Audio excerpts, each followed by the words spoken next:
Hi student, मैं सौरभ मौर्य फिर से आपका इस चैनल में क्या करता हूँ, स्वागत करता हूँ। जैसा हम लोग ने जान रहे हैं कि हम लोग पिछले 3 क्लासेस से क्या कर रहे हैं, सेल के बारे में डिस्कस कर रहे थे। तो आज हम लोग का जो सेल है, सेल का लास्ट टॉपिक है, ठीक है। तो इसमें कुछ पॉइंट है जो कि मैंने आपको पिछले क्लासेस में बताया हुआ था कि कुछ पॉइंट्स है जो कि हम लोग क्या करेंगे, नेक्स्ट आने वाले क्लासेस में क्या करेंगे, डिस्कस करेंगे।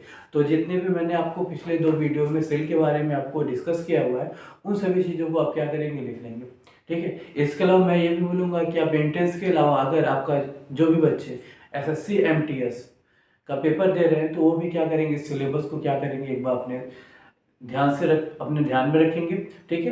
क्योंकि ये सिलेबस भी क्या होगा, आपके एसएससी एमटीएस के एग्जाम्स के बेसिस पे भी आपको एग्जामिनेशन में भी काम आने वाला है, ठीक है। तो इस बातों को ध्यान दीजिएगा। जितने भी मैं सिलेबस ले रहा हूँ, पढ़ा रहा हूँ, ये सभी सिलेबस आपके क्या है, 10th एनसीईआरटी लेवल तक के हैं, जो कि आपके आने वाले कोई भी इंट्रेंस एग्जाम है उसमें क्या होंगे, आपसे पूछे जा सकते हैं, ठीक है। अगर बात किया जाए जो 11th और 12th के टॉपिक हैं, तो वो आपका क्या होता है, ग्रेजुएशन एग्जाम्स में पूछे जाते हैं, या एनडीए के एग्जाम में पूछे जाएंगे, जो कि 11th 12th के खास टॉपिक होंगे। वरना आपके अधिकतर जो मेजर टॉपिक होते हैं वो क्या होते हैं, क्लास 10th के एनसीईआरटी के ऊपर ही क्या होते हैं, बेस्ड होते हैं, ठीक है। तो आपका ज़्यादा समय न लेते हुए अब मैं क्या करता हूँ, टॉपिक को आगे बढ़ाता हूँ, ठीक है। तो आप क्या कीजिए, सबसे पहले जो भी आपका क्या है बोर्ड पे, इन सभी चीज़ों का क्या कीजिए, स्क्रीनशॉट ले लीजिए, ताकि आपके पास यह क्या हो, सेफ रहे। और इसको आप किसी एक कॉपी पे क्या कीजिए, लिख लीजिएगा। क्योंकि जैसे आप जानते हैं, जैसे अगर आप सभी लोग तो बीजेपी सरकार को जानते हैं, ठीक है। जैसे मोदी जी बोलते हैं ना, मैं अगर 2019 में मैंने चुनाव जीत लिया तो 2024 की तैयारी मैं उसी जीत के साथ क्या करता हूँ, दोबारा स्टार्ट कर देता हूँ। मतलब अगर जो गवर्नमेंट है, जिसको क्या करना है, आपका गवर्नमेंट बनाना है, सेंट्रल गवर्नमेंट में पावर लेनी है, वह क्या करता है, अपनी प्रैक्टिस, उसके चुनाव आने वाले 5 सालों बाद है, लेकिन वह क्या करता है, अपना प्रैक्टिस क्या करता है, रेगुलरली डेली करता है, ठीक है। कॉन्शियस है, अपने काम के प्रति कॉन्शियस है। उसी तरीके से आप भी अपने काम, अपनी जो लगन है उसके पीछे कॉन्शियस रहिए। जो भी टारगेट है, जो भी आपका एम है, उसको आपकी क्या कीजिए, गेन कीजिए।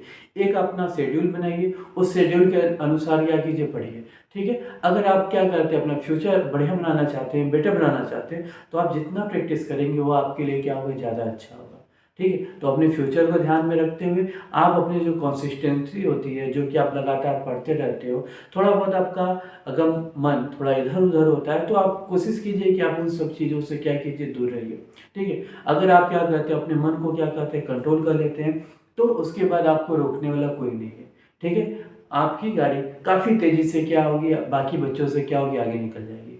तो मैं यही आशा करता हूँ कि जो भी आपका ड्रीम है, एम है, आप उसको क्या कीजिए, अच्छे से गेन कीजिए। अब क्या करते हैं, जो मेरा लास्ट टॉपिक है सेल का, उसके बारे में क्या करते हैं, डिस्कस करते हैं। देखिए, जो हम लोग का सबसे मेन टॉपिक जो पिछले क्लासेस हम लोग ने पढ़ा हुआ है कि सेल क्या होता है, cell is a structural and functional unit of life, ये सभी चीज़ें हम लोग ने क्या किया, पिछले क्लासेस में डिस्कस कर लिया हुआ था। इसके अलावा जो सेल्स ऑर्गेनाइज होते हैं, इनके क्या क्या फंक्शन होते हैं, इसके बारे में हम लोग ने क्या किया था, डिस्कस कर लिया हुआ था, ठीक है। इसके अलावा सेल के कुछ इंपॉर्टेंट पॉइंट्स थे, जैसे सेल थ्योरी क्या होती है, ठीक है। इसका स्ट्रक्चर या फंक्शन के बारे में हम लोग क्या करते हैं, पिछले क्लासेस में हम लोग ने जान लिया हुआ है। तो इस बात को ध्यान दीजिएगा कि एक होता है आपका सारे बुक्स को रीड करना, एक होता है आपका सेलेक्टिव स्टडी करना। जैसे मैं बात करूं तो आपके जितने भी एग्जाम्स आने वाले हैं, ठीक है, वो पहले क्या होते हैं, एमसीक्यू बेस्ड होते हैं, ठीक है, बहुविकल्पी जिसे हम लोग बोलते हैं, ठीक है। तो आपको क्या करना है, अगर आप बहुविकल्पी या आप क्या कहते हैं, ऑब्जेक्टिव टाइप के क्वेश्चन का क्या करते हो, तैयारी करते हो, तो आप उस बेसिस पे तैयारी कीजिए, ठीक है। एक स्मार्ट स्टडी, एक स्मार्ट प्लान के साथ क्या करना है, आपको स्टडी करना है।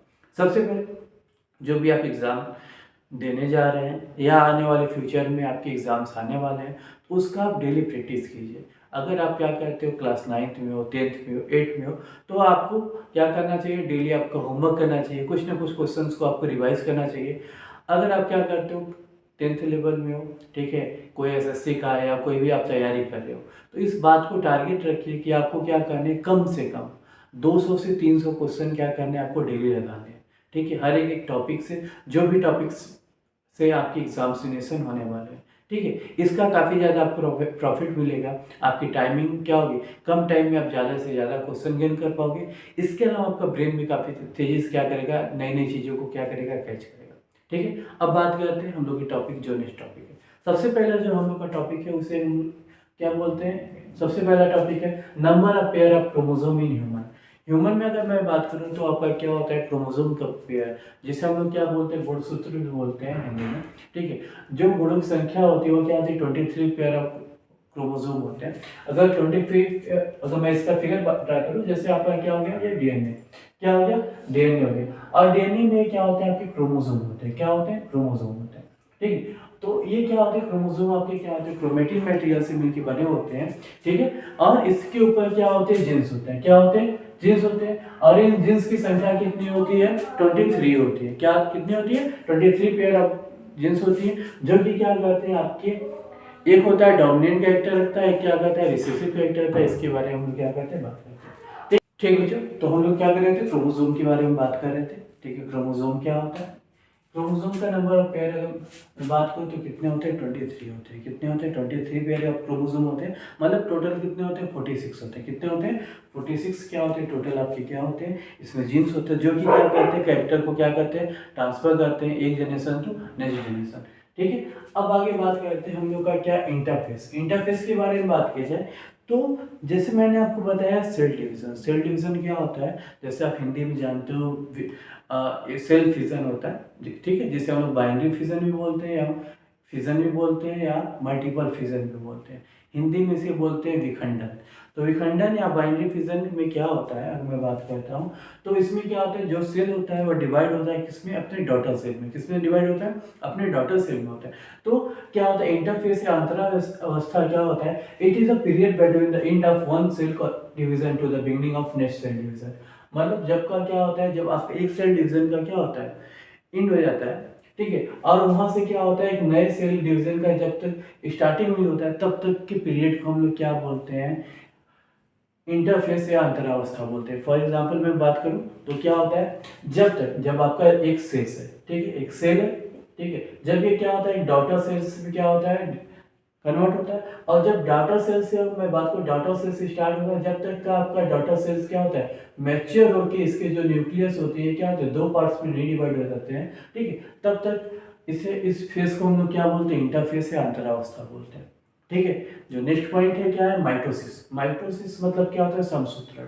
मतलब कि आपका क्या होता है, जब भी क्या होता है, आपका फिजन होता है, विखंडन होता है, उसमें क्या होता है कि जो नंबर ऑफ क्रोमोसोम होते हैं वो इक्वल कैरेक्टर क्या करते हैं, डॉटर सेल्स में क्या होता है, जब ट्रांसफर होता है तो इसे हम लोग क्या बोलते हैं, माइटोसिस बोलते हैं। A type of cell division in which chromosome replicate themselves and get equally distributed into daughter nuclei. मतलब इसमें क्या होता है, जो भी आपके क्या होते हैं, क्रोमोसोम होते हैं, इक्वल नंबर में क्या होते हैं, अपने डॉटर सेल्स में क्या होते हैं, डिवाइड होते हैं। मतलब अगर किसी भी आपके क्या होते हैं, किसी भी सेल के अंदर उसमें क्या होते हैं, 4 कैरेक्टर होते हैं। क्या होते हैं, 4 कैरेक्टर होते हैं। तो वो चारों कैरेक्टर क्या होते हैं, दोनों डॉटर सेल्स में क्या होंगे, डिवाइड होंगे। क्या होंगे, डिवाइड होंगे। थर्ड है आपका म्योसिस, जिसे हम लोग क्या बोलते हैं, अर्धसूत्रण भी बोलते हैं। ठीक है, इसमें आपका केस थोड़ा अलग है। माइटोसिस में क्या होता था, सेम कैरेक्टर दोनों डॉटर सेल्स में डिवाइड होता था। लेकिन माइटोसिस में क्या होता है, इस सेल डिवीजन में क्या होता है, आपके 4 डॉटर सेल्स का फॉर्मेशन होता है। और चारों डाटा सेल्स में क्या होते हैं, अलग अलग कैरेक्टर का क्या होता है, ट्रांसफर होता है। जो कि आपका क्या होता है, रिप्रोडक्शन, जितने भी आपके सेक्सुअल मोड ऑफ रिप्रोडक्शन के थ्रू क्या होते हैं, जितने भी आपके क्या होते हैं, ऑर्गेनिज्म क्या करते हैं, बर्थ लेते हैं, सब में क्या होता है, म्योसिस होता है। जिसमें क्या होता है, आपके डिफरेंट डिफरेंट कैरेक्टर क्या होते हैं, अलग अलग डॉटर सेल्स में क्या होते हैं, आपके डिवाइड होते हैं। जिससे क्या होता है, अलग अलग टाइप्स के का सेल का फॉर्मेशन होता है। ठीक है, इसके बाद में कुछ इंपॉर्टेंट नोट्स हैं। ठीक, इसको आप क्या कीजिएगा, कभी कभार आपके क्वेश्चन सोच के भी जा सकते हैं, इसको आप ध्यान से सुनिए। पहला क्या है, mitochondria, chloroplast, nucleus are double membrane structure. मतलब जैसे मैं बात करूं, जैसे आपका क्या होता है, कोई भी अगर जैसे मैंने बात किया है, क्या माइटोकॉन्ड्रिया, क्या माइटोकॉन्ड्रिया, तो माइटोकॉन्ड्रिया के ऊपर एक लेयर होता है, इसके अलावा इसके ऊपर एक और लेयर होती है। तो आपके माइटोकॉन्ड्रिया, क्लोरोप्लास्ट और न्यूक्लियस क्या होते हैं, आपके डबल लेयर मेम्ब्रेन होते हैं। इसके ऊपर कितनी लेयर होती है, 2, 1, 2। इसके अलावा लाइसोसोम, गोल्गी बॉडीज और endoplasmic reticulum. Lysosome, Golgi bodies को हम गोल्गी काय बोलते हैं, एंडोप्लाज्मिक रेटिकुलम को अंतःप्रद्रविक जालिका बोलते हैं। ठीक है, इसमें क्या होता है, क्या होता है, सिंगल लेयर होते हैं। क्या होते हैं, इनके ऊपर क्या होता है, सिंगल लेयर होता है। इसके अलावा क्या होता है, आपके सेंट्रोसोम, फ्लैजेला, राइबोसोम, इनके ऊपर क्या होता है, कोई भी मेम्ब्रेन नहीं पाया जाता है। ये क्या होता है, फ्री स्टेट में क्या होते हैं, सेल के अंदर प्रेजेंट होते हैं।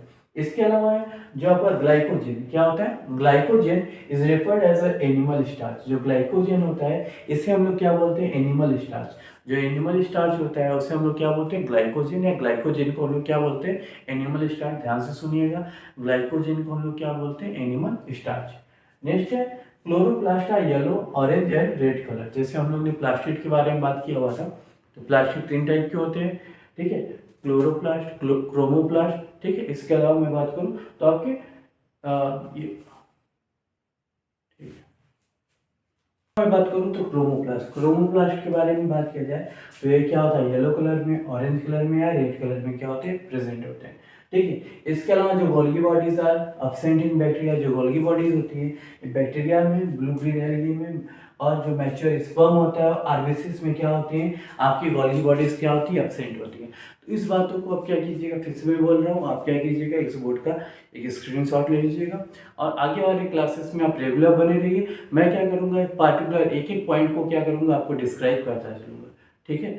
तो आपके एग्जामिनेशन की बेसिस पे आपको जब भी टाइम मिलता है उसको आप क्या कीजिए डेली देखिए, ठीक है। आप रेगुलर बनिए, आप अपने वर्क के प्रति कॉन्शियस बनिए और अपने अंदर जो कंसिस्टेंसी है, ठीक है, उसको बनाए रखिए ताकि आपका कोई भी क्लास मिस ना हो, ठीक है। तो आपके लिए डेली मैं क्या करता हूँ, आपके लिए मेहनत कर रहा हूँ, आपके लिए डेली मेहनत कर रहा हूँ ताकि आपका जो फ्यूचर हो अच्छा हो, ठीक है, एक सही गाइडेंस मिले, ठीक है। इसके अलावा मैं ये भी प्रेफर करूँगा कि आप थोड़ी अपनी बुक्स की रीडिंग की आदत डालिए, ठीक है। जो बच्चे यूपी बोर्ड से हैं उनको लगता है कि हाँ सर थोड़ा इंग्लिश में ज़्यादा बताते हैं, तो बच्चों मैं क्या करूँगा, अगर आपको कोई भी प्रॉब्लम या कोई भी वर्ड मीनिंग प्रॉब्लम होती है तो आप मुझे क्या कीजिए कमेंट कीजिए, मैं उसको आप तुरंत आपको बताऊँगा, ठीक है।